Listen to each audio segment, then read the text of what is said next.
የያዕቆብ መልእክት ምዕራፍ 1 የእግዚአብሔርና የጌታ የኢየሱስ ክርስቶስ ባሪያ ያዕቆብ ለተበተኑ ለ12ቱ ወገኖች ሰላም ለእናንተ ይሁን። ወንድሞቼ ሆይ የእምነታችሁ መፈተን ትዕግስትን እንዲያደርግላችሁ አውቃችሁ ልዩ ልዩ ፈተና ሲደርስባችሁ እንደ ሙሉ ደስታ ቁጠሩት። ትዕግስትም ምንም የሚጎድላችሁ ሳይኖር ፍጹማንና ምሉዓን ትሆኑ ዘንድ ሥራውን ይፈጽም። ከእናንተ ግን ማንም ጥበብ ቢጎድለው ሳይነቅፍ በልግስና ለሁሉ የሚሰጠውን እግዚአብሔርን ይለምን፣ ለእርሱም ይሰጠዋል። ነገር ግን በምንም ሳይጠራጠር በእምነት ይለምን። የሚጠራጠር ሰው በነፋስ የተገፋና የተነቃነቀ የባሕርን ማዕበል ይመስላልና። ሁለት ሐሳብ ላለው በመንገዱም ሁሉ ለሚወላውል ለዚያ ሰው ከጌታ ዘንድ አንዳች እንዲያገኝ አይምሰለው። የተዋረደው ወንድም ግን በከፍታው ባለጠጋም በውርደቱ ይመካ፣ እንደ ሣር አበባ ያልፋልና። ፀሐይ ከትኩሳት ጋር ይወጣልና ሣርንም ያጠወልጋልና አበባውም ይረግፋልና የመልኩም ውበት ይጠፋልና። እንዲሁ ደግሞ ባለጠጋው በመንገዱ ይዝላል። በፈተና የሚጸና ሰው የተባረከ ነው፣ ከተፈተነ በኋላ ለሚወዱት ተስፋ ስለ እርሱ የሰጣቸውን የሕይወትን አክሊል ይቀበላልና። ማንም ሲፈተን በእግዚአብሔር እፈተናለሁ አይበል፣ እግዚአብሔር በክፉ አይፈትንምና። እርሱ ራሱስ ማንንም አይፈትንም። ነገር ግን እያንዳንዱ በራሱ ምኞት ሲሳብና ሲታለል ይፈተናል። ከዚህ በኋላ ምኞት ጸንሳ ኃጢአትን ትወልዳለች፣ ኃጢአትም ካደገች በኋላ ሞትን ትወልዳለች። የተወደዳችሁ ወንድሞቼ ሆይ አትሳቱ። በጎ ስጦታ ሁሉ ፍጹምም በረከት ሁሉ ከላይ ናቸው። መለወጥም በእርሱ ዘንድ ከሌለ፣ በመዞርም የተደረገ ጥላ በእርሱ ዘንድ ከሌለ ከብርሃናት አባት ይወርዳሉ። ለፍጥረቱ የበኩራት ዓይነት እንድንሆን በእውነት ቃል አስቦ ወለደን። ስለዚህ የተወደዳችሁ ወንድሞቼ ሆይ ሰው ሁሉ ለመስማት የፈጠነ ለመናገርም የዘገየ ለቁጣም የዘገየ ይሁን። የሰው ቁጣ የእግዚአብሔርን ጽድቅ አይሠራምና። ስለዚህ ርኩሰትን ሁሉ የክፋትንም ትርፍ አስወግዳችሁ ነፍሳችሁን ማዳን የሚችለውን በውስጣችሁም የተተከለውን ቃል በየዋህነት ተቀበሉ። ቃሉን የምታደርጉ ሁኑ እንጂ ራሳችሁን እያሳታችሁ የምትሰሙ ብቻ አትሁኑ። ቃሉን የሚሰማ የማያደርገውም ቢኖር የተፈጥሮ ፊቱን በመስተዋት የሚያይን ሰው ይመስላል። ራሱን አይቶ ይሄዳልና ወዲያውም እንደምን እንደሆነ ይረሳል። ነገር ግን ነፃ የሚያወጣውን ፍጹሙን ሕግ ተመልክቶ የሚጸናበት ሥራንም የሚሠራ እንጂ ሰምቶ የሚረሳ ያልሆነው በሥራው የተባረከ ይሆናል። አንደበቱን ሳይገታ ልቡን እያሳተ እግዚአብሔርን የሚያመልክ የሚመስለው ማንም ቢኖር የእርሱ አምልኮት ከንቱ ነው። ንጹሕ የሆነ ነውርም የሌለበት አምልኮ በእግዚአብሔር አብ ዘንድ ይህ ነው፣ ወላጆች የሌላቸውን ልጆች ባልቴቶችንም በመከራቸው መጠየቅ፣ በዓለምም ከሚገኝ ዕድፍ ሰውነቱን መጠበቅ ነው። የያዕቆብ መልእክት ምዕራፍ 2 ወንድሞቼ ሆይ በክብር ጌታ በጌታችን በኢየሱስ ክርስቶስ ያለውን እምነት ለሰው ፊት በማድላት አትያዙ።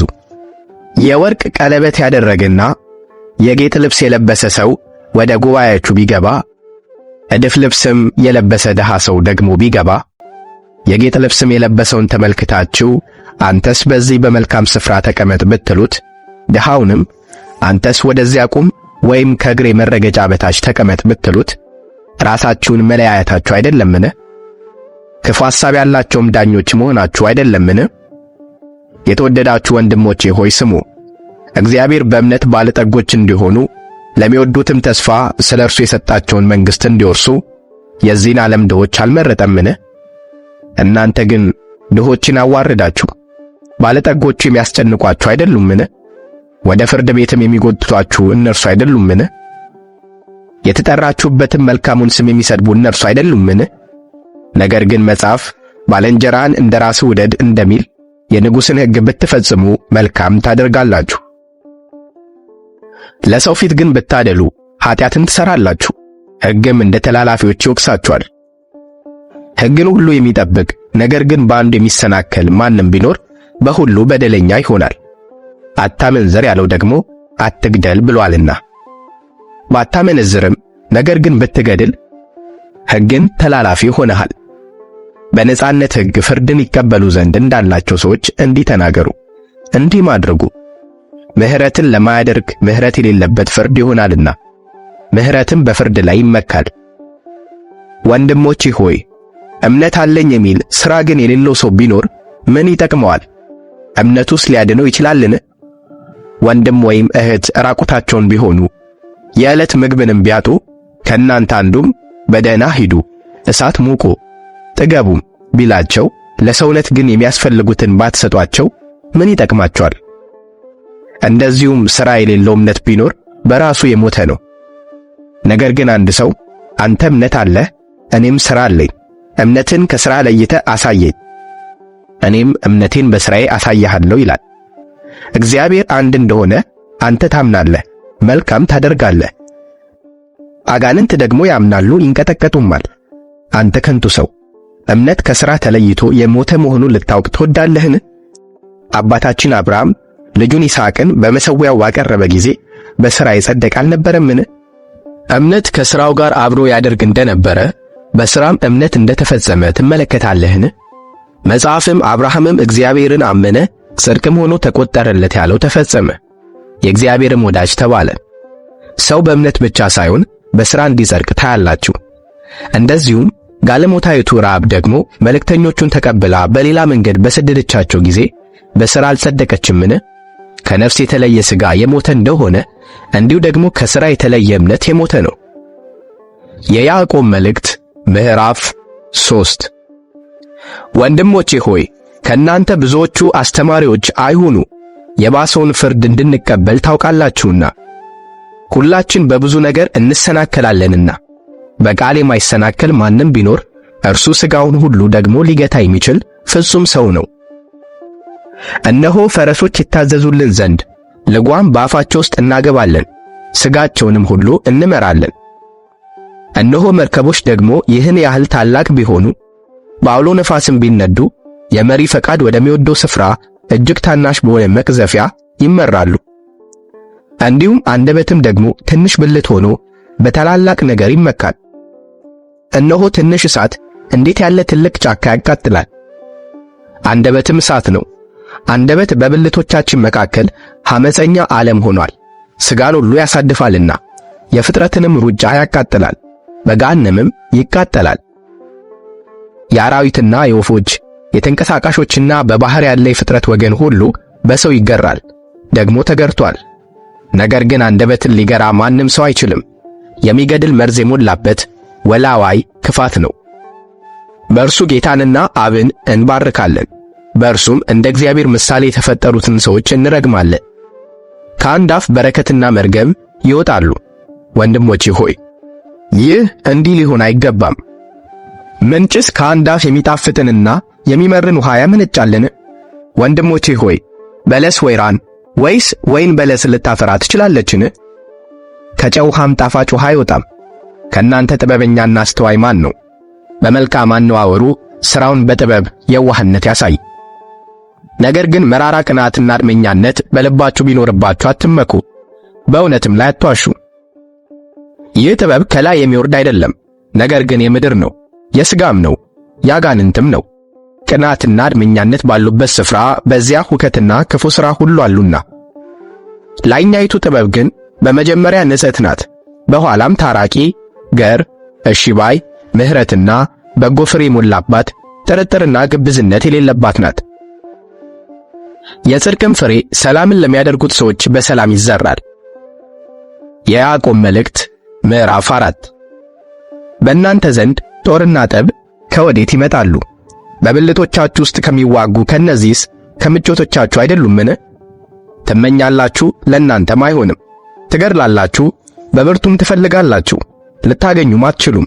ትጣላላችሁ፣ ትዋጉማላችሁ፣ ነገር ግን አትለምኑምና ለእናንተ አይሆንም። ትለምናላችሁ፣ በምቾቶቻችሁም ትከፍሉ ዘንድ በክፉ ትለምናላችሁና አትቀበሉም። አመንዝሮች ሆይ ዓለምን መውደድ ለእግዚአብሔር ጥል እንዲሆን አታውቁምን? እንግዲህ የዓለም ወዳጅ ሊሆን የሚፈቅድ ሁሉ የእግዚአብሔር ጠላት ሆኗል። ወይስ መጽሐፍ በእኛ ዘንድ ያሳደረው መንፈስ በቅንዓት ይመኛል ያለው በከንቱ እንደተናገረ ይመስላችኋልን? ነገር ግን ጸጋን አብልጦ ይሰጣል። ስለዚህ እግዚአብሔር ትዕቢተኞችን ይቃወማል፣ ለትሑታን ግን ጸጋን ይሰጣል ይላል። እንግዲህ ለእግዚአብሔር ተገዙ፣ ዲያብሎስን ግን ተቃወሙ፣ ከእናንተም ይሸሻል። ወደ እግዚአብሔር ቅረቡ፣ ወደ እናንተም ይቀርባል። እናንተ ኃጢአተኞች እጆቻችሁን አንጹ፣ ሁለት ሐሳብም ያላችሁ እናንተ ልባችሁን አጥሩ።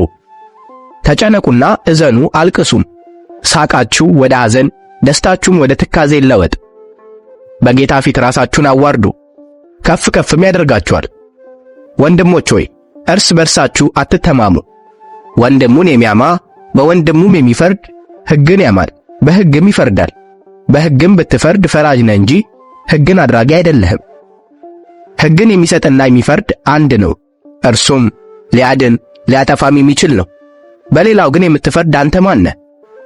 አሁንም ዛሬ ወይም ነገ ወደዚህ ከተማ እንሄዳለን፣ በዚያም ዓመት እንኖራለን፣ እንነግድማለን፣ እናተርፍማለን የምትሉ እናንተ ተመልከቱ፣ ነገ የሚሆነውን አታውቁምና። ሕይወታችሁ ምንድን ነው? ጥቂት ጊዜ ታይቶ ኋላ እንደሚጠፋ እንፋሎት ናችሁና። በዚህ ፈንታ ጌታ ቢፈቅድ ብንኖርም ይህን ወይም ያን እናደርጋለን ማለት ይገባችኋል። አሁን ግን በትዕቢታችሁ ትመካላችሁ። እንደዚህ ያለ ትምክህት ሁሉ ክፉ ነው። እንግዲህ በጎ ለማድረግ አውቆ ለማይሰራው ኃጢአት ነው። የያዕቆብ መልእክት ምዕራፍ 5። አሁንም እናንተ ባለጠጎች ስለሚደርስባችሁ ጭንቅ ዋይ ዋይ እያላችሁ አልቅሱ። ሀብታችሁ ተበላሽቷል፣ ልብሳችሁም በብል ተበልቷል፣ ወርቃችሁም ብራችሁም ዝጓል። ዝገቱም ምስክር ይሆንባችኋል፣ ሥጋችሁንም እንደ እሳት ይበላል። ለኋለኛው ቀን መዝገብን አከማችታችኋል። እነሆ እርሻችሁን ያጨዱት የሠራተኞች ደመወዝ በእናንተ ተቀምጦ ይጮኻል። የአጫጆችም ድምፅ ወደ ጌታ ጸባዖት ጆሮ ገብቶአል። በምድር ላይ ተቀማጥላችኋል፣ በሴሰኝነትም ኖራችኋል። ለእርድ ቀን እንደሚያወፍር ልባችሁን አወፍራችኋል። ጻድቁን ኮንናችሁታል፣ ገድላችሁትማል፣ እናንተን አይቃወምም። እንግዲህ ወንድሞች ሆይ ጌታ እስኪመጣ ድረስ ታገሱ። እነሆ ገበሬው የፊተኛውንና የኋለኛውን ዝናብ እስኪቀበል ድረስ እርሱን እየታገሰ የከበረውን የመሬት ፍሬ ይጠብቃል። እናንተ ደግሞ ታገሱ፣ ልባችሁንም አጽኑ፣ የጌታ መምጣት ቀርቧልና። ወንድሞች ሆይ እንዳይፈረድባችሁ እርስ በርሳችሁ አታጉረምርሙ። እነሆ ፈራጅ በደጅ ፊት ቆሟል። ወንድሞች ሆይ የመከራና የትዕግሥት ምሳሌ የሆኑትን በጌታ ስም የተናገሩትን ነቢያትን ተመልከቱ። እነሆ በትዕግሥት የጸኑትን ብፁዓን እንላቸዋለን። ኢዮብ እንደታገሰ ሰምታችኋል፣ ጌታም እንደፈጸመለት አይታችኋል። ጌታ እጅግ የሚምር የሚራራም ነውና። ከሁሉም በፊት ወንድሞቼ ሆይ በሰማይ ቢሆን በምድርም ቢሆን በሌላ መሐላም ቢሆን በምንም አትማሉ። ነገር ግን ከፍርድ በታች እንዳትወድቁ ነገራችሁ አዎን ቢሆን አዎን ይሁን፣ አይደለምም ቢሆን አይደለም ይሁን። ከእናንተ መከራን የሚቀበል ማንም ቢኖር እርሱ ይጸልይ፣ ደስ የሚለውም ማንም ቢኖር እርሱ ይዘምር። ከእናንተ የታመመ ማንም ቢኖር የቤተ ክርስቲያንን ሽማግሌዎች ወደ እርሱ ይጥራ፣ በጌታም ስም እርሱን ዘይት ቀብተው ይጸልዩለት። የእምነትም ጸሎት ድውዩን ያድናል፣ ጌታም ያስነሣዋል። ኃጢአትንም ሰርቶ እንደሆነ ይሰረይለታል። እርስ በርሳችሁ በኃጢአታችሁ ተናዘዙ፣ ትፈወሱም ዘንድ እያንዳንዱ ስለ ሌላው ይጸልይ። የጻድቅ ሰው ጸሎት በሥራዋ እጅግ ኃይል ታደርጋለች። ኤልያስ እንደኛ የሆነ ሰው ነበረ። ዝናብም እንዳይዘንብ አጥብቆ ጸለየ። በምድርም ላይ 3 ዓመት ከ6 ወር አልዘነበም። ሁለተኛም ጸለየ፣ ሰማዩም ዝናብን ሰጠ፣ ምድሪቱም ፍሬዋን አበቀለች። ወንድሞቼ ሆይ ከእናንተ ማንም ከእውነት ቢስት አንዱም ቢመልሰው ኃጢአተኛን ከተሳሳተበት መንገድ የሚመልሰው ነፍሱን ከሞት እንዲያድን የኃጢአትንም ብዛት እንዲሸፍን ይወቅ።